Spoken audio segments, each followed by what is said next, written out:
You are listening to And Stuff on YouTube, iTunes, Spotify, Anchor, and other podcast venues.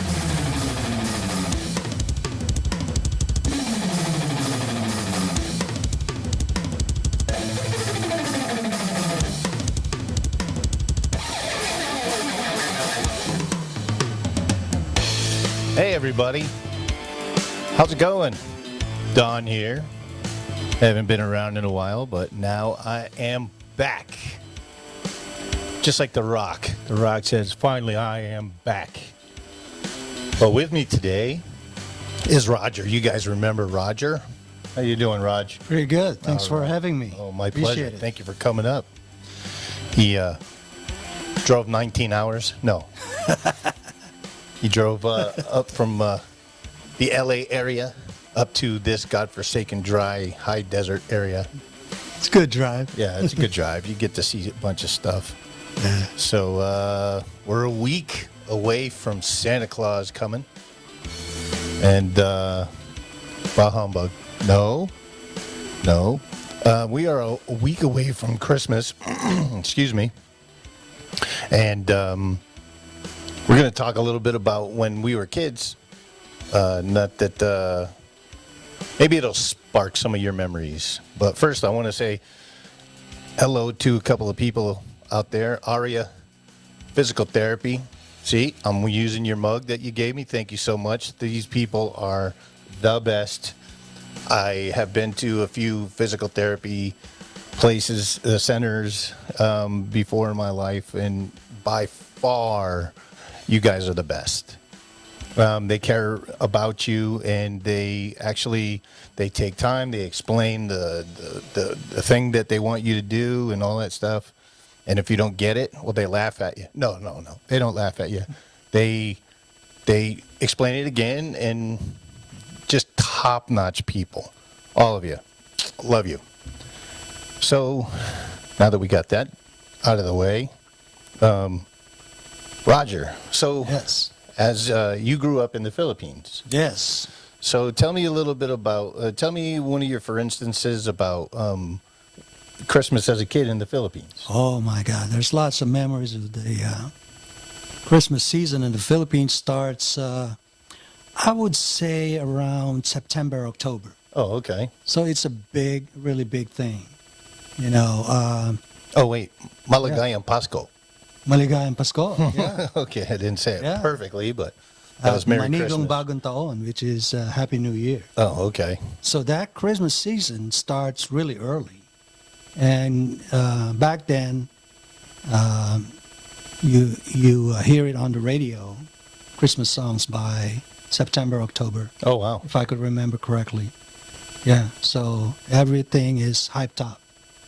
And one thing a lot of people does is one of the activities is making Christmas decorations, the star. The star? Yeah.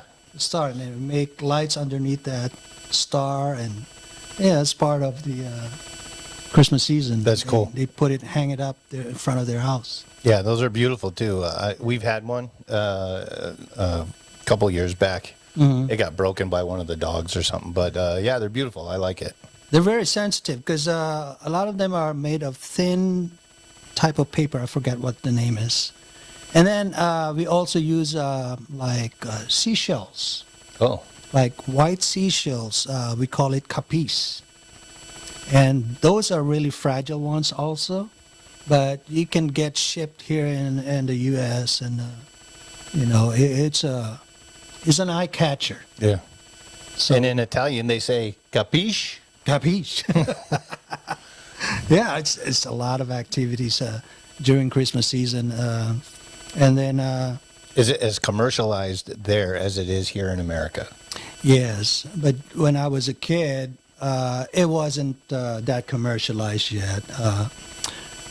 We grew up in a place in Manila where regular people, not the rich ones. The kids are all over the streets. And so during around sunset is when we do Christmas carols. Oh, cool. So what we do is, remember those bottled Coca-Colas that would have little caps on it? Mm-hmm. So we flattened those out, put a hole in the middle, and put a wire in it, and put a bunch of them there. And like it's Maracas type Yeah, thing? yeah. Oh, that's pretty cool. so we used it we're singing Christmas carols. Oh, And wow. we knock on people's doors. Everything was so relaxed back then and peaceful, and parents were not really scared of having their kids out, even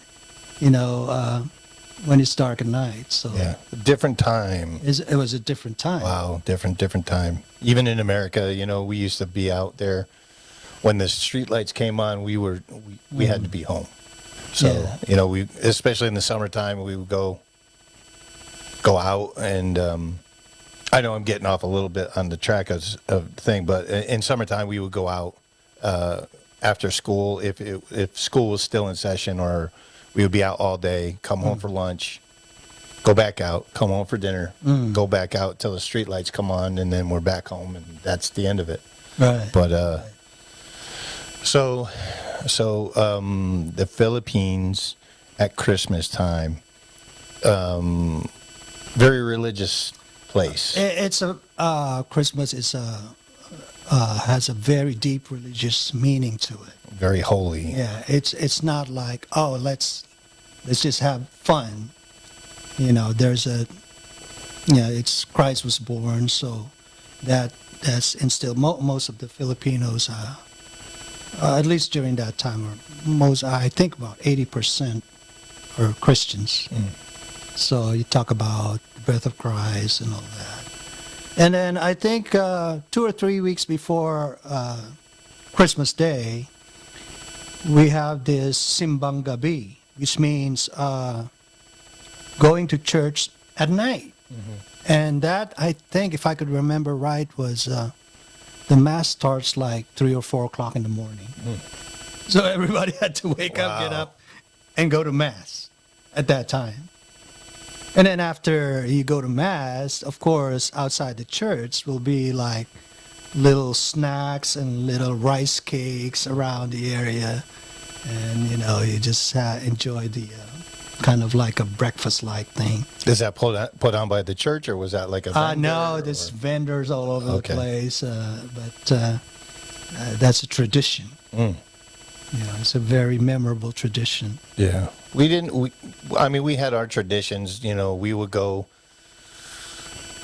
we would go to church, like Christmas Eve, and all through the Advent, we'd have the Advent candles and all that stuff. Right. And then Christmas Eve, we would go about 8 o'clock at night, 7 or 8, I can't remember, do the candlelight service. And then usually people would come over to our house for like cookies. My mother would actually bake cookies, like all kinds of different cookies, and people would come over and just have, instead of having like booze, Right. come over and have some cookies and punch and stuff like that. And then they would go home and, of course, get ready for Santa.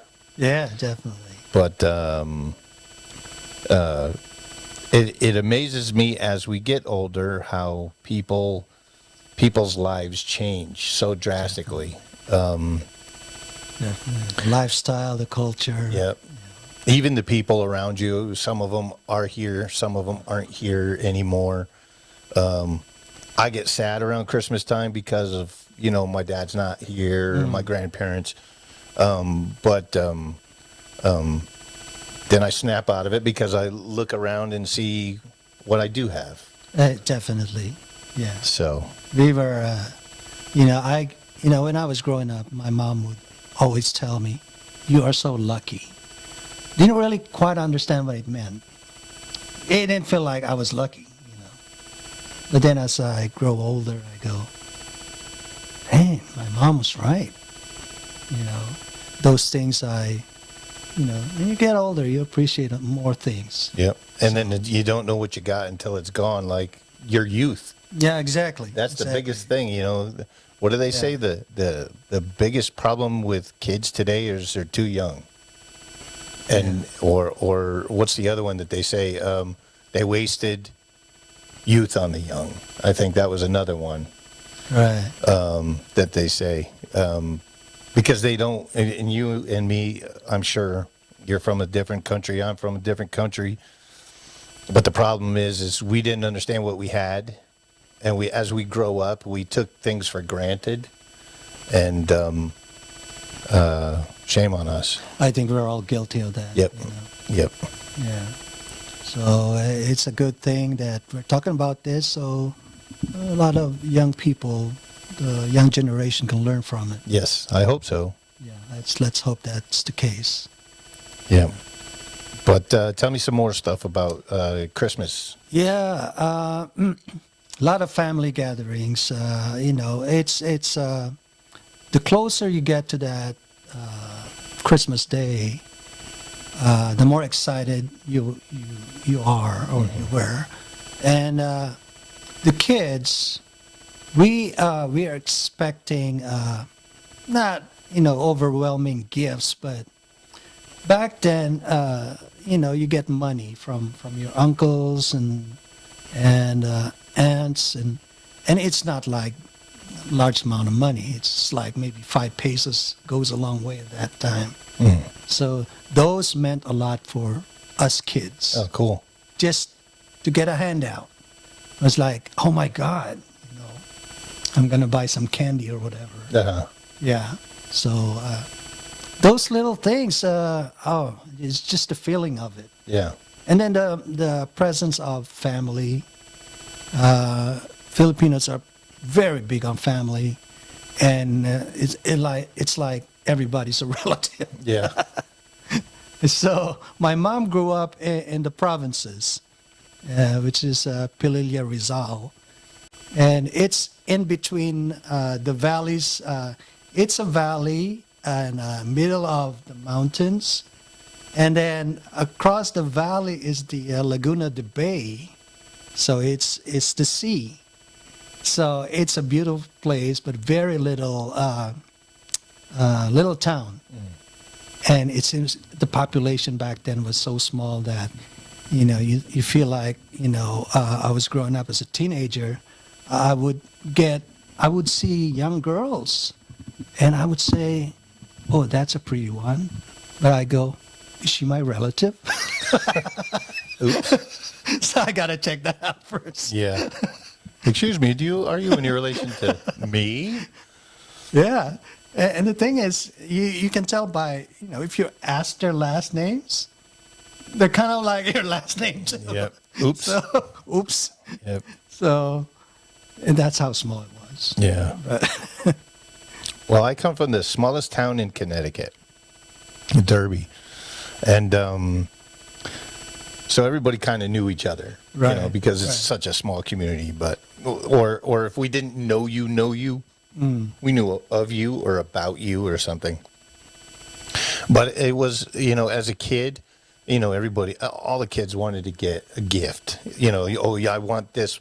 Santa, can I please have this? Right. And then, but for me, I mean, you take all that, a little whatever, matchbox Right. or whatever, you take that and you're like, oh, this is cool. But my favorite part was actually to go over to my grandparents' house, and because it felt like my grandfather and grandmother's house, it was Christmas to me. If they weren't gonna have the celebration there, wasn't Christmas. I remember I was sick one year and I couldn't go over to Grandma and Gramps' house, and that just devastated me because it was like, well, my Christmas sucked. I got everything I asked for, but I couldn't go see Grandma and Gramp, so it sucked. But they sent their grandma always brought me, sent home a dish for me or something. So that was awesome. But yeah, that was my little wish every year for Christmas, is just make everybody healthy and happy so we could all go over to Grandma and Gramps. I didn't care about the presents, although that was a perk. So what kind of food do you guys have on Christmas Day? So Grammy used to make a big roast beef. Oh, okay. And all the trimmings, the potatoes, and trying to think what else. She always used to have a big thing of pickles and green olives and black olives to pick on. Her famous green jello, lime jello with pear halves suspended in it, and then she would make this like sour cream lime jello topping. I didn't particularly care for the topping, Right. and I still don't because we'll make it from time to time because I have Grammy's recipe. But loved the pears and loved the jello, and then she would also make like a strawberry jello with a fruit cocktail in it. So that was like, oh yeah, that was the best. But she would, the rolls and this and that, ice cream. Oh man, she just would. It was nonstop, and she would cater to everybody. And it's like, Grammy, go sit down and eat. But she's like, no, I'll eat later, or whatever. And she was the best, at the absolute best. Yeah. That she was probably what everybody considers a mom. I consider my grandmother like 10 times better than anybody's mother, in my opinion. Amazing. Yep. She was the best. But yeah, how about you? How about your food? Oh, our food is also, there's tradition during Christmas. Okay. Everything is so many traditions. Christmas time, we have this special cheese. So actually it's called Gouda here. And we call it queso de bola, which is a ball of cheese. I think we have one downstairs. Yeah, that's Christmas. That symbolizes Christmas get together. Then we have jamon, which is ham, but I guess it's a special ham where they inject things and they put pineapple syrup on the ham itself and then they slice it. People who can afford would probably have lechon, which is pork, roast pork. Yep, I've had that a million times. Yeah, and so the best thing I love there is the skin because it's like crunchy skin. Chicharron. type? Chicharrones, yeah. So those are the main things. I don't know if I could remember anything else as far as food. Of course, there's a lot of different types of food, but traditionally, those are the main things. The queso, the cheese is the main, because it's expensive. Not a lot of people can, but they would try to get it. It's Right. because it's Christmas. Oh, okay. Yeah. So we're gonna go back, or we're gonna come back after this message. Stick around. We're talking about Christmas. May the magic of Christmas bring you happiness and joy. Merry Christmas! And a happy new year. Merry Christmas! Wishing you and your loved ones. Wishing you and your loved ones a very Merry Christmas. His little helpers. Plenty of white, fluffy snow. Stockings full of presents. The festive season is on. Welcome to your favorite podcast. Follow us on Twitter. Hey everybody, I'm back. We're back with Roger. We were just talking about Christmas memories as a kid. By the way, Roger has a beautiful little granddaughter. What's her name? Oh, Amber. Amber. That's right. so She's happy. adorable. Yeah. Oh my God. Yep. I wanted to say, give a shout out to Alice and Alex and Amber, AAA. Yes. So, hello everybody. Very happy. So, I wanted to also mention my new book came out. Actually, on the 20th, you could buy it on Kindle. Is that right? Yeah, you could buy it on Kindle for $3.99. It's called Locker Room Jokes, another joke book, and it's out for purchase now. The paperback is out, $7.99 on Amazon. So Really? yeah, I'm gonna post a picture of them for those of you that can see it, watching YouTube. But it's kind of exciting to know that got the second one out finally. Cool. So it was like 3.5 years, I think. Wow. But yeah, Now the first one was kind of cool, you know. There's stuff that makes you think. Few little off-color jokes here and there, but this one's kind of racy. This one is more. I mean, there's still those cute ones in there, but this one's a little. It's adult humor. We'll put it that way. Adult humor. That's why it's called locker room jokes. You know, like jokes you would tell in a locker room. That's right. So it's not for you 8, 9, 10, 11-year-old kids. It's for your 8, 9, 10, 11-year-old kids' parents. So I don't want to get any emails saying, "Oh, that was, that joke, blah blah blah blah blah." But that's what's going on with that. So again, Amazon. I'm gonna actually bring in some books, and if you guys want an autographed thing, just send me. Let me know. I'll autograph it for you. Send it to you. Just give me the $8 plus the shipping. It'll probably be another $1, $2, something like that. So under $10, and bam, you got an autograph picture, autograph book.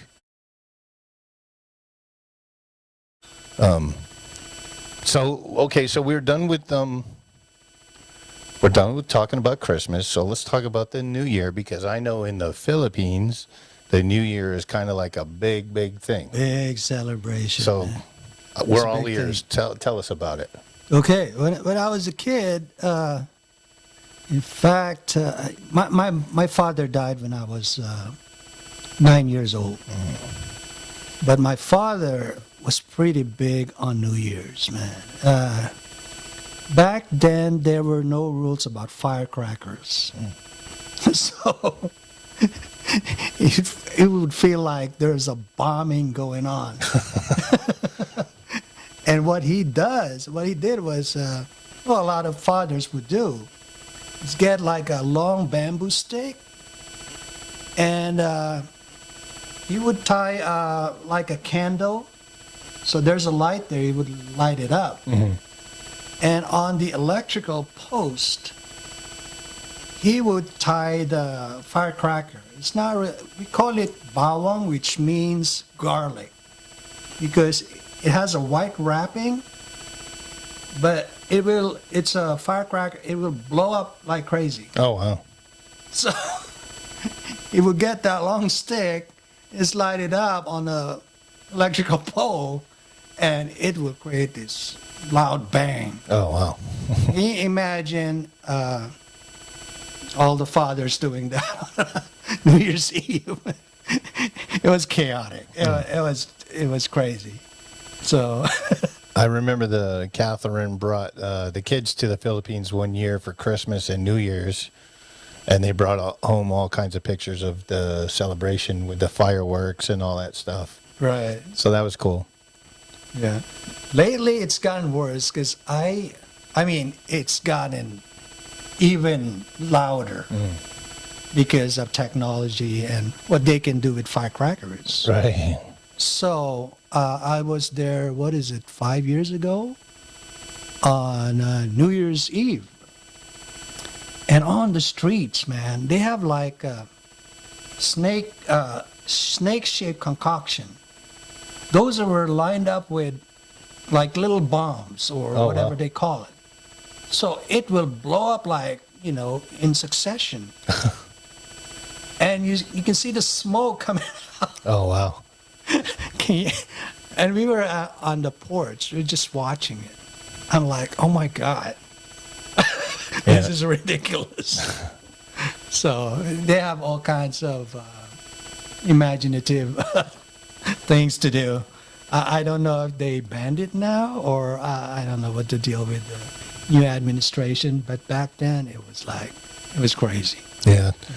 So here in California, up here in the high desert at least, we, firecrackers are okay around July 4th, but I always tend to hold a few back for New Year's Eve because I know it means something to Catherine. So there may or may not be some ones that go up in the air. I don't know. I'd have to look around the neighborhood because it wouldn't be me. But, And that could be dangerous. yeah. There's a lot of risk involved in it. I was a kid. I remember some of our, in the Philippines, there would be dump sites, small areas where people throw their trash. So being a nosy kid, I would just go there and walk on top of those trash. Mm-hmm. And it was just, I think, right after New Year's Day or something like that. And what we do with that trash is we burn it. That way, you can put more trash in the same place. Right. And nobody gets infected because it's all burned up. And I can see the little smoke on top of the trash. Mm-hmm. And I just went ahead and walked over it. And guess what happened? Yeah, I can imagine what happened. So it blew, part of my foot. I have this big wound on top of my foot because of that. Wow. And the bad thing about that is you don't go home to your mom and showing her the problem. Because before she takes care of the She's wound, going to whoop your ass. she's going to whoop your ass. She's going to beat you out. I don't care what country you're from. I think if you go home wounded and you tell them how you got wounded, I don't care if it's Mexico or the Philippines or Germany or Russia, your ass is getting whooped. Yeah. That's a mom job. It's not our reaction here. If that happens to my son, first thing I would do is, oh my God, let me take care of this. And, Well, thank women God are you're wired. safe. And Women are wired totally different. Oh, but then again, my father, he would, I could hear his voice in my ears right now saying, "So, Mr. Big Shot, did you have fun?" Meanwhile you're bleeding all over the place. right. And you look like you're bleeding. You're getting it on the carpet. Go in the kitchen on the linoleum. We could wash it off over there, So, and then my mother would whoop my ass. So, the medicine that we use in the Philippines back during that time is only one thing. was it Mercurochrome? Mercurochrome. That's the medication for the whole thing. Yeah, that was you just like you were covered in red. Yeah. Yeah, That's it. That's us too. And it stung. Yeah. And it wasn't, I don't even think it was, you know what? I bet you it wasn't the medicine. It was from your mother taking that little dauber and Oh, my jabbing it. So you're like, yeah. You remember that? Oh, I Yeah. remember. So, All right. Oh, so it hurt, huh? Does it Yeah. hurt like this? I bet you'll never do that again. It doesn't So, matter if it's swollen or red. It's mercurochrome. yep. That's Yep. it. But you guys also had like Vicks Vapor Rub. Oh, that's another thing. Vicks Vapor Rub and That's for Tiger everything. Balm and Yeah. what else? They told me, they were telling me you guys like only did like a couple little things Oh, but it was for everything. Everything. Yeah. My father was one of those walk it off kind of guys. Mm. Dad, look I just broke my leg. Walk it off. Knock it off. Yeah. I think that's good because we grew up, learning to be tough. Yeah. Yeah, because there's nobody else you can run to. Nope. That's it. You're it. And a lot of times, if I got skinned up or cut up or something, I would not go home. Mm. And then, would go home, take a shower or whatever.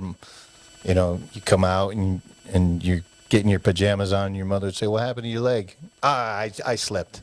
Right. And then you just play it off, even though you could barely walk. Exactly. And, okay, you're going to be okay? Oh, yeah, I'm going to be fine. Yeah. I'm even better now that my ass ain't getting whooped. That's right. So, Yeah, it's a different parenting, isn't it? yeah, different skill set, yeah. So, okay, New Year's Eve in my house as a kid was boring because we didn't stay up until midnight. Not until I was in my early teens did we stay up until midnight. But, you know, my parents would bring us to one of their friends' house, and there was like, I don't know, 10 of us kids. And they would put us in the bedroom and say, okay, now everybody go to sleep. Meanwhile, they're in there laughing and yelling and ha, ha, ha, you know, and we're like, we want to be part of this. Exactly. So then now we're, you know, of course, you would get the door that opens, and one of the fathers would stick their head in there and say, shut up and go to sleep. But, okay, Dad, but you're making too much noise. That's besides the point. Shut up and go to sleep. Right. Okay, close the door. Then you'd hear the music and ha, ha, ha, ha, cling, cling, cling with the glasses, and then we'd start again. And then another pet parent would open the door. And I used to hear, Donald, Jeffrey, Scott, we told you to be quiet. Now we expect you to be good kids and be quiet. Yes, Mom, or yes, Dad, or whatever. Door would close. Ha, ha, ha, cling, cling, cling, all that stuff. Music going. So what happens? We start again. And we're laughing and we're joking. And, of course, now the door gets swung open. And the Neanderthal parent comes in and says, I thought I told you to shut the F up. Of course, they didn't talk like that, of course. So, you know, and we're hiding underneath the blankets and like, oh, shit, it wasn't us. And then, we, you know, of course, we had one guy, Bobby Conklin. He would act like he was snoring, make it sound like he was the only one. He's so full of crap. But then, of course, they would be, okay, better not have to come in here again. Of course, 5 minutes later, guess who's back at the door, you know? There you go. And it was like, okay, so New Year's, everything is good. Then you got to, okay, let's go. No, we didn't spend the night there. We were there because they couldn't get babysitters. So we were in that room until midnight, and then they did their champagne toast or whatever the heck they did. And then it was like, okay, get in the station wagon, let's go home, you know? Right. And then it was like, it sucked because New Year's Day, I'd have to watch the stupid Rose Bowl parade. Then my father would watch college football all day while he was like trying to nurse his hangover if he happened to have too much or if he was just tired from being up too long. And of course, my mother would bitch and moan about the kids are making too much noise. I can't believe you guys acted like that in front of our family. Oh my, or in front of our friends, you know, blah, blah, blah, blah. But we did it every year. So if it was that much of a friggin' hassle, why would you keep doing it? Exactly. You know, so yeah, that's how we did. That's how we did. And then, you know, as we got older, we stayed up playing Uno until midnight. Yeah. And then midnight would come and like, yeah, Happy New Year, good night. And then just that was it. And to this day, I'll do the Happy New Year, good night. Yeah, like 10 minutes after New Year's, I'm done.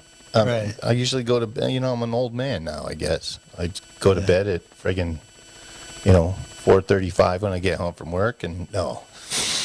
It's just, it's to me, it's like, who cares? It's different. Yeah, who cares? I don't drink, you know, I'll have a beer. I don't drink champagne. I don't drink wine.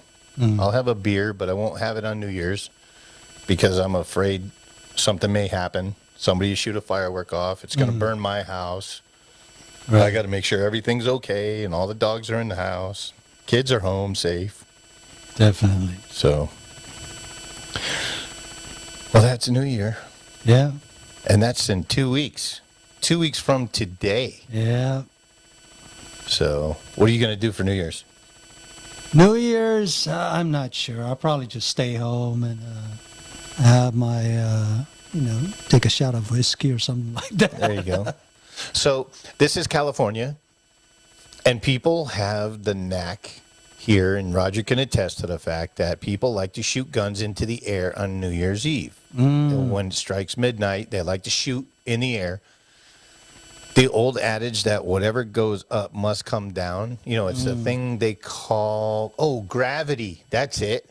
When the bullet goes up, it stops, and then it makes its way back down, and people die because they get struck in the head they get struck in the shoulder, wherever, and they bleed, whatever, they die. So anybody watching this stuff, this is my PSA, my public service announcement. Don't do the stupid stuff like that, because all you're doing is, plus ammunition is way too expensive to do that. Thanks, Joe Biden. Sorry. I don't know where that came from. That slipped. We're having a great conversation about Christmas and New Year, and then I swore by saying Joe Biden. So please don't do that, because that person. How would you like it if somebody shot up in the air and it hit your kid in the head, or hit your mom in the head, or dad, or cousin, or whatever? Don't just treat people that you want to be treated. Terrible. Don't do it. So. I agree. So we're going to be back after this message.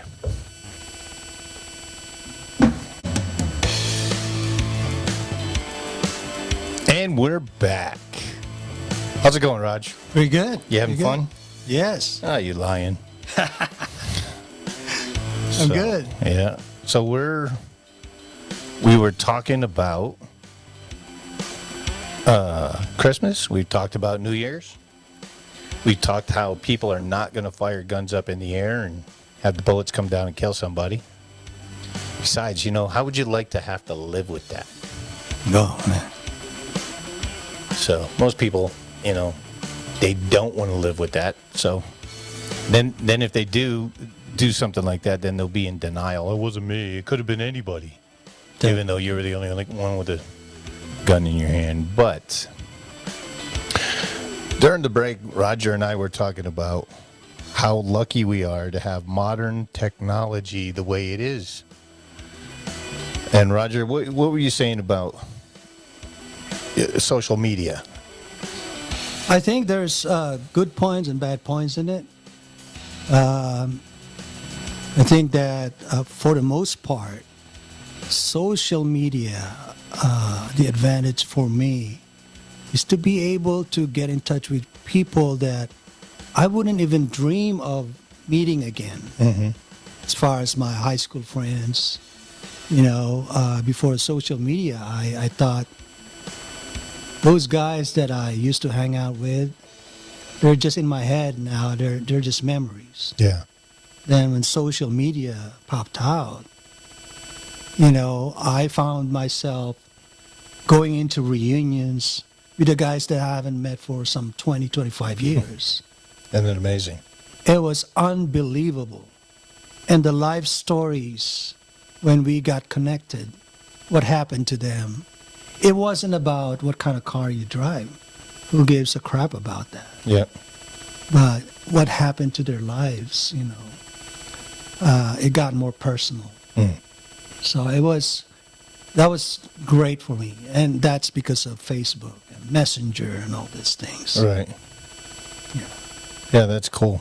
You can find out a lot about the people that you used to hang out with, and then also you're also incognito to the people that you didn't want to be associated with, so Definitely. not that they would be saying, I wonder what happened to Roger, That's little skinny bastard, I used to beat him up in high school or whatever.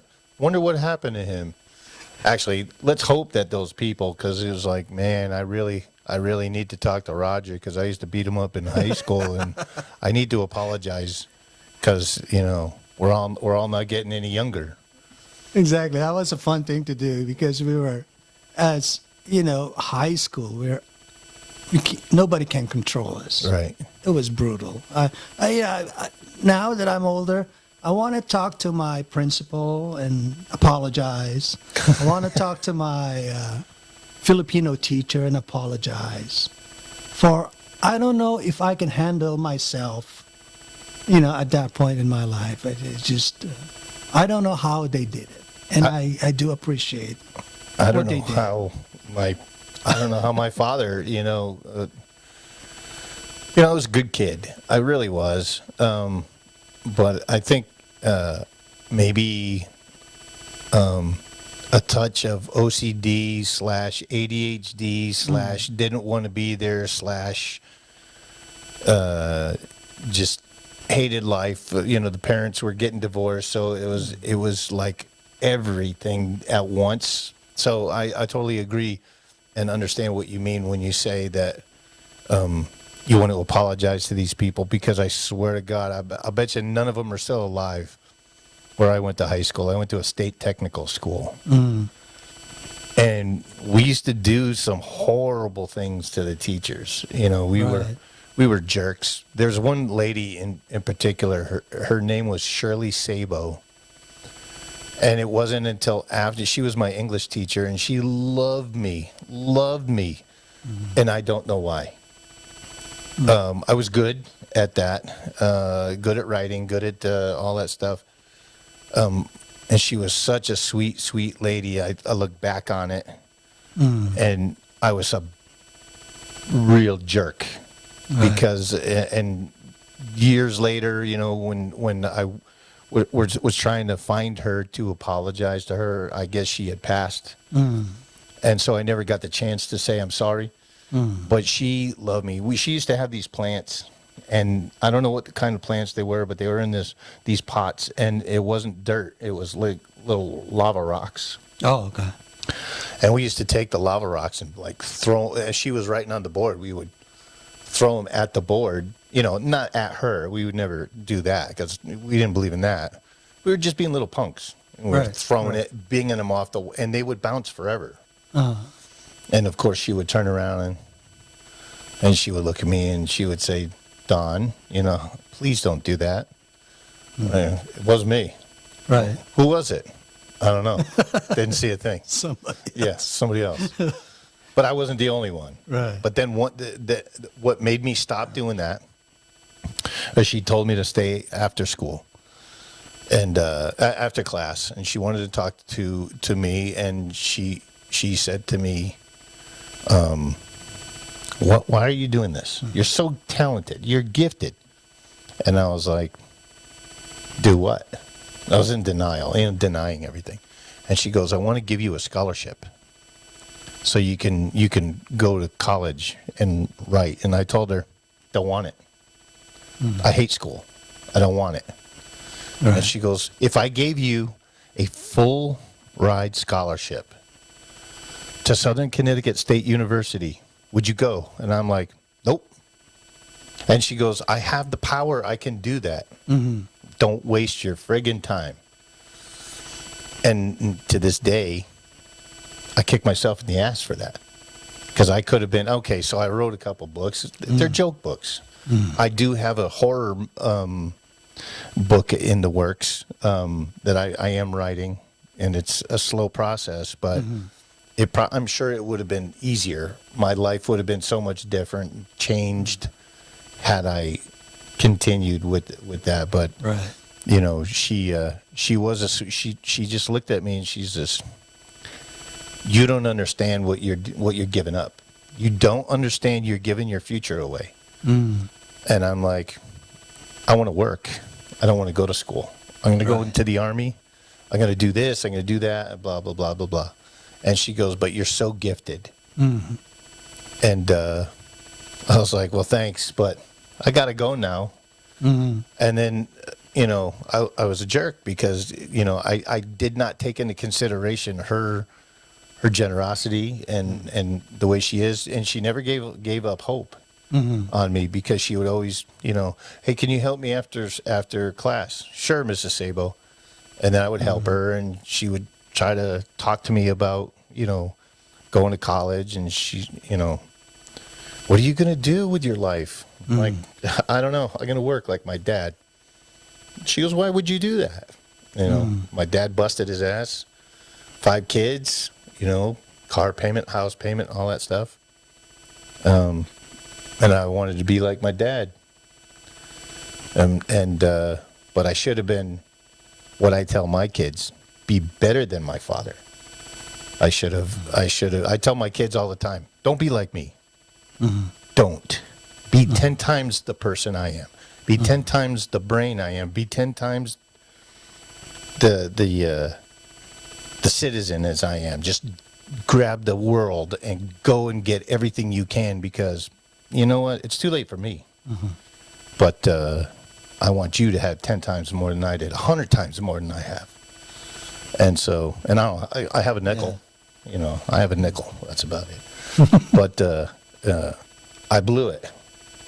So that's why I guess if I could help anybody to change their course and hope that they'll listen rather than be an asshole like me and say, yeah, okay, well, whatever, thank you. You know, I don't need your help. I don't want your help. The biggest mistake I ever made in my life. Yeah. But other than not picking Lucky Lady in the fifth, no. So what about you? Do you have any regrets? Like one regret that changed your whole life? You know. Yeah, I think it's kind of halfway in between, because it was a regret, but I learned a lot of lesson from it. Because at the age of 14 was when I started drinking. So I was very young. Can you imagine drinking at 14? Nope. Now I can't. I can't even imagine. I can't imagine it either. Yeah. By the age of 15, I would go home, take the bus, go right behind the end of the bus, and throw up on the floor of the bus, and that vomit would crawl down the aisle. Ugh. And, you know, people would say, what the heck was that coming from?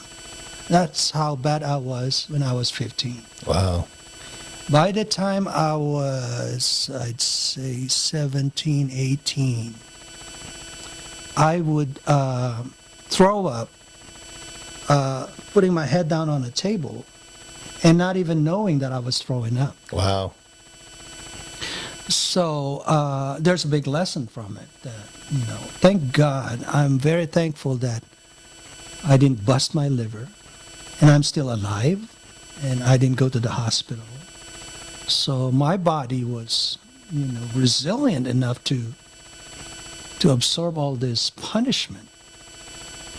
And so, you know, it's if there's anybody there listening, please, that's the wrong way to live life. Yeah.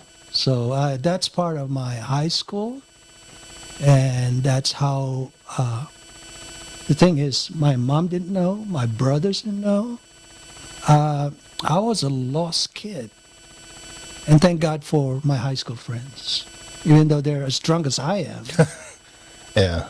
They were like, you know, they're not going to bail out on me, even if, you know, I'm like a drunk. Yeah. So I'm glad I'm still here. So. Well, I'm glad you're here too, Rod. Yeah. Because it would be kind of weird talking to nobody. So. Yeah. So it's amazing, you know, we go through life, and this is the time of the year where you do a lot of reflection with the Christmas holiday and the New Year's holiday, and you know, New Year's holiday, most people fill it with resolutions, and you know, I'm going to start going to the gym, and then they go and they spend, you know, $40 a month on the gym, and then they go for like 3 weeks and go, this is too much like work. Definitely. Or they're gonna, I'm gonna start saving money, and then they see that shiny object in the store, and they're like, I gotta have it. Right. And then there goes that, you know. So my New Year's resolution this year is not to make any resolutions, because I know that chances are I'm not going to keep them. But what I try to do is, when I recognize the problem, if I have a problem, I try to recognize it right then and there, and then start right there. And that's my New Year, you know, instead of waiting and then having an excuse why I didn't do it. But then, you know, I'm my worst critic, because if I go and try to do something and I don't do it, then I'm hard on myself. Right. So how dare you? You know what? Think about the people that you're going to affect with your bad decision or whatever. Not that my decisions are bad all the time, or they're not life altering, but like when I used to smoke, you know, Yeah. that was a bad decision. Bad decision for 20 years. I'm lucky I'm alive, Definitely. but just those kind of things are like, I don't want to do that anymore. And if I could I tell people all the time, don't smoke, man.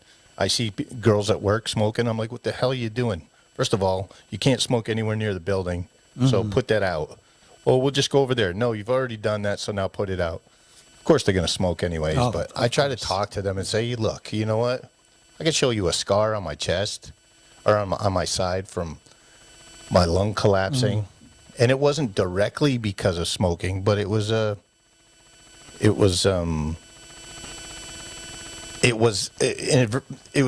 partial reason for my lung collapsing. So, and I almost died. You know that. Yes, yes, I remember that time. So, yeah. So that was. I try to tell them, look, you know what? Please, you know, I think you're a great person. I love the way you work. Don't go down that path. And of course, they're like, okay, thank you, Mr. Don. Thank you, Mr. Don. As they light up another one Yeah. with the other one that they were just putting out. So I guess I'm done preaching. Yeah, we try to do that a lot because we have this thing about what we've learned we want to share. And sometimes we get so eager to say, hey, don't do that. I've done that. Yep. I've been there. But somehow that doesn't work, you know, Yep. a lot of people. I'm also a very stubborn person. So, like, my whole family, my whole adult life would be like, you got to quit smoking. You got to quit smoking. Right. When you going to quit smoking? When you going to quit smoking? And I'd be like, when I'm ready. Yeah. And how I ended up quitting smoking was the last day of August, and I went to the doctor. Wasn't feeling all that great. I figured I'm coming, you know, and again it's August. I figured maybe the heat's getting to me. I go to the doctor. Doctor says, "When was the last time you had a chest X-ray?" And I was like, "I don't know." He goes, "Let me go do one." So we went and he did a chest X-ray, and he says, "Oh," he goes, "There's something on your lung." He goes, "It's probably a shadow, but you smoke, so we're going to do another X-ray, and I'm hoping it's just a shadow, but you need to quit smoking." I'm like, "Okay." And he goes, no, I need you to hear me. You need to quit smoking. I'm like, "Is that cancer?" He goes, "No, it's probably a shadow." And then they did another X-ray, and they turned me just right, and it was a shadow. And he goes, "How'd you feel when I said there was something in your lung?" I said, "I didn't like it at all." He goes, "You need to quit smoking." I said, "Okay." And he looked at me and he says, "You're not going to quit smoking. I'll see you next time." He goes, "Maybe I'll see you in the funeral home." Well, we'll see you. And so I walked out. First thing I did is I took my Newports out of my pocket. I put one in my mouth. I lit it. Took a big, long drag. Threw the cigarette in the street. Threw the rest of the cigarettes in the street. Threw my lighter in the street. And never smoked again. But I'll tell you what, that scared the heck out of me. That definitely. Yep. But then, 2 weeks later, my dad died. So it was like, I wanted a cigarette so bad. So the first 2 weeks of quitting smoking is the hardest. So it would have been easier for me to go and have another smoke. But I said, no, it's not going to bring Dad back. And then that was in 2008. I think it was 2008. And then once I, went to the funeral, blah, blah, blah, blah, blah, came home, December 26th of that year, my lung collapsed.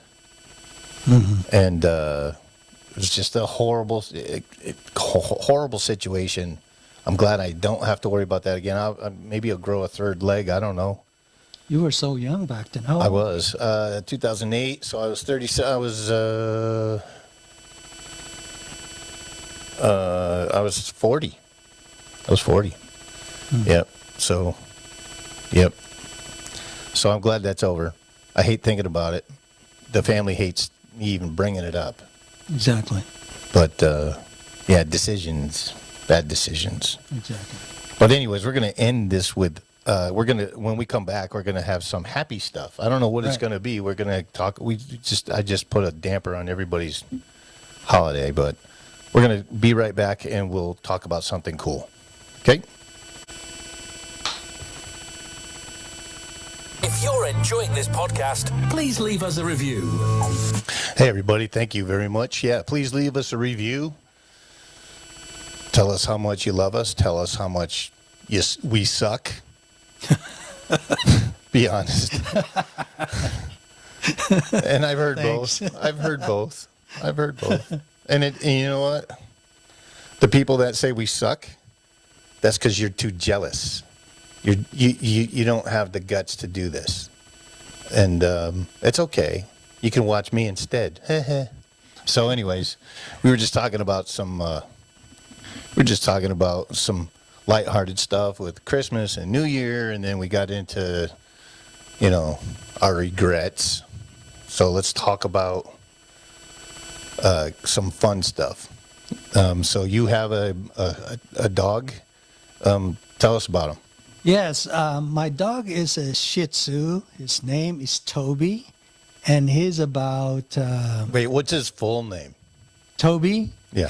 Toby. thought- Toby Inawat. Yeah, but I thought it was Tobias. Oh, that's my son's coin name for him. Oh. But I named him after Toby Keith. Oh, okay.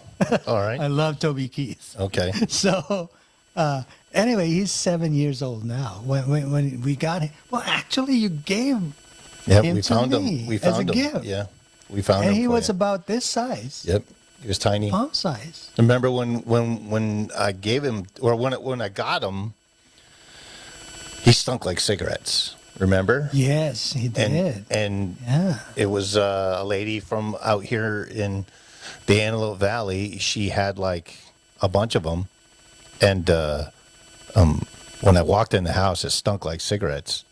I'm not trying to segue in from cigarettes to cigarettes, but he did stink like cigarettes. And Yeah, he did. so it was like we could call him Cigarette, and we'd take him out for a drag in the morning, or there was like we could call him Nicky for nicotine, because that's what he smelled like. Right. But yeah, I remember when we brought him down to you. When he was that small, he looks like a little owl. Isn't it weird? And he's brown, now he's white. Mm-hmm. So, the way he developed and changed colors and all that. Yeah. But I love him to death. And so, he's family to me. He's just so much fun. Yep. But the thing is, with him, he's got this extreme loyalty to my wife. As he gets older, he doesn't really pay attention to me. So we would be together. Because you kick him. No, he does not kick the dog. We would be together inside the house, and for hours he would just stay by the window if my wife is not home. Oh, Just- wow. He was just so loyal that he would just continue waiting for her. That's how affectionate and how loyal this little dog is. It's Yeah. adorable. He's a cute dog. And so, just so people know, so I also have a Shih Tzu named Swiffer. And she was a little tiny, she's black and white. She's a little tiny runt. And I had it in my head to breed this dog and make some money. So I called up Roger and said, "Hey, Roger, you got Toby. I got Swiffer. Well, let's say we mate them." So they did. Yeah. And out came this. Now, Swiffer is a little tiny puppy, and Toby is this big, long dog. And usually Shih Tzus have 2 or 3 puppies. Mm-hmm. And Swiffer had one, but it was an enormous dog. And I kept her. Instead of selling it, I kept her. See, that's the thing. That's predictable. Yeah. And okay, so mind you, I've always been a German Shepherd guy. Really? I love German Shepherds. Oh. Do you remember Pumpkin and King? I love those two dogs. King was dumb as a box of rocks, but Pumpkin was the smartest dog I ever had. But I looked down at that little Wazzy. Mm-hmm. I called her Wazzy. So Wazzy is Waze. It's Chinese for socks because she had four, white paws, and the rest of her was like a brownish tan. She looks nothing like she did when she was little, kind of like Toby. Right. But now she looks very similar to Toby. Yeah, exactly. And that's her dad. And by the way, if you look up at Wazzy the dog on TikTok, she's got she's pushing 100 followers already. I just put her on yesterday. So like and follow her if you will. Yeah, Toby is he's a cute little sucker. Yes, he's a guard dog too. Yeah. Because if you don't know that he's this little dog, and the way he sounds from inside the door, you'll be scared. Yep. And Now, so, now Wazzy, she's about the same size, right? Yeah. As Toby. And she is the biggest puss because she comes out, and then you go to touch her and she boogies. She runs. So she's not a good watchdog. Yeah. And then her mother, Swiffer, she loves everybody. She wants everybody to pet her. So they're useless dogs other than there's something about Wazzy that I just friggin' love this dog. I mean, just like she makes me smile every single day. And she comes up and she gives me kisses all the time and just the best thing. And then the other 3 dogs I have 5. So they're getting all getting older, except for Wazzy. Wazzy's the youngest. how old is Wazzy? Well, your dog is what, 8? So she's got to be 6. Wow. Going on 7, Already, yeah. yeah. And everybody's like, Dad, breed her. I'm like, no, I don't want to breed her. It's going to change her. They always change when you breed the dog. So we're going to leave her alone. But, so you used to have this dog, Journey. I remember Journey. Oh my goodness, yeah. She was he was a cute little dog. I liked him. Yeah. Oh, that's very emotional because I found Journey in a shelter. Okay. So when I saw him inside a cage, he was shaking, and it's this little black poodle mix. It was shaking. It's so dirty. It's so muddy. Oh. And I just, my heart sank. And so I got this little dog. But when we got him home, he had to shower like 4 or 5 times. Oh, man, he was that dirty. And to get the thorns from the roses. Oh, no. Oh, Yeah. poor dog. Yeah, that's how I got a Journey. And the reason why I named him Journey was because of his journey in life. And I found out that he was trained. He was very well trained. Really? So I didn't have to do much. Oh, cool. And you had Bruce? And Bruce was, this is a funny story with Bruce is on Christmas Day, it was raining hard. And we were in my sister-in-law's house. It was raining hard. And there is this white dog that just wouldn't leave the front door. And I just came from outside and I parked my car. So we saw this dog just also wet and wouldn't leave. So I took this dog and we walked around looking for somebody, maybe the owner is looking for him. And we couldn't find any. So I told my son, no.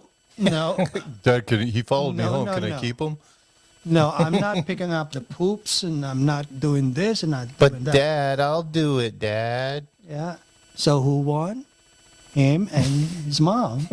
So I get to pick up the poops. That's how it always happens, isn't it? But it turned out that,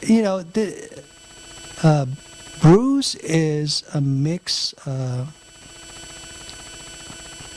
do you Was call he it? Lhasa Apso? Lhasa Apso. Yeah. And the thing with him is his abnormality is his lower teeth is sticking out.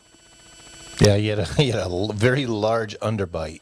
Yeah, the underbite is crazy. That is a conversation piece. Whenever I walk him out, on the street, everybody's looking because, like, look at that teeth. Yeah. But Yeah, he was cute though. Yeah, I liked Bruce. Come into the Beautiful house and dog. he would be all excited. And the thing with him is his fur is just so soft, softer than Toby's. So it's just like, it feels like cotton. Yeah. But it's amazing how, dogs, and I can't speak for anybody. I can only go off of my own experience, but you have a bad day. You just have a bad day and you just want to rip somebody's head off and crap down their neck. You're just so angry. And you're like, I'm just going to go home. I'm going to sit down. I'm going to turn the TV on. I don't want anybody talking to me.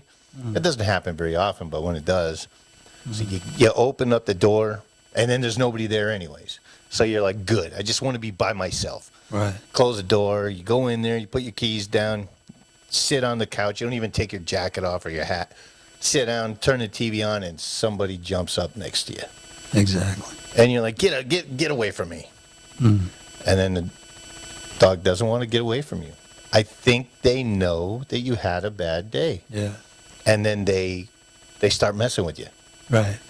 It's like, I missed you, Yeah. Definitely. And then they start, like mine will tug on my jacket. Or she'll nudge me with her nose until Right. she'll under my hand. So it's like now my hand is on top of her head. So of course, what do? You just, hi, how are you? And then they start messing with you more. And then you just forget all about all the stuff you just went through, the horrible day.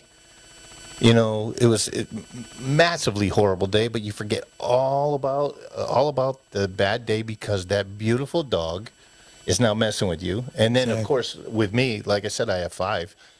So you got that dog that's messing with you, and the other ones are trying to jump up on the couch to mess with you too because you're having fun with this one. And then by the time you're in a great mood.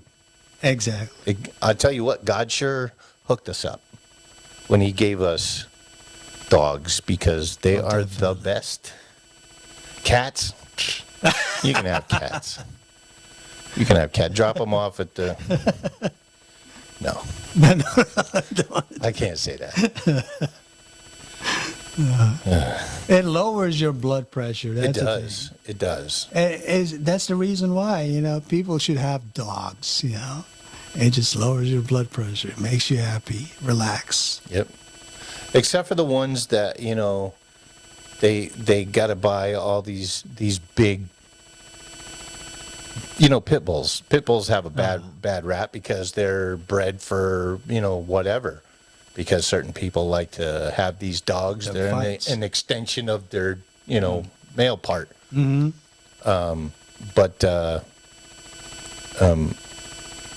and they don't know how to treat. A lot of people don't know how to treat an animal. But we do because we got Oh, we cool do. dogs. Yeah. We have wonderful dogs. Definitely. So again, we're 1 week away from Christmas. Yeah. I'm hoping Santa shows up because he's been a little shy with me lately, or Yeah. past few years. I got to talk to him. I never got the train I wanted. No, I'm just kidding. Are you done with shopping, or do you ever shop? So I do a lot of online, but what I normally do is I love going out Christmas Eve. Oh, really? I love going out on Christmas Eve. You know, it's like, you know, you have a time limit. So when I get out of work, it's probably 11, 12 o'clock. I got until like 4. So it's like I've already gotten the anchor gifts. Now it's getting stocking stuffers and this and that and a little thing of here and lottery tickets and that and the other. And so I know I have 4 hours and I power shop.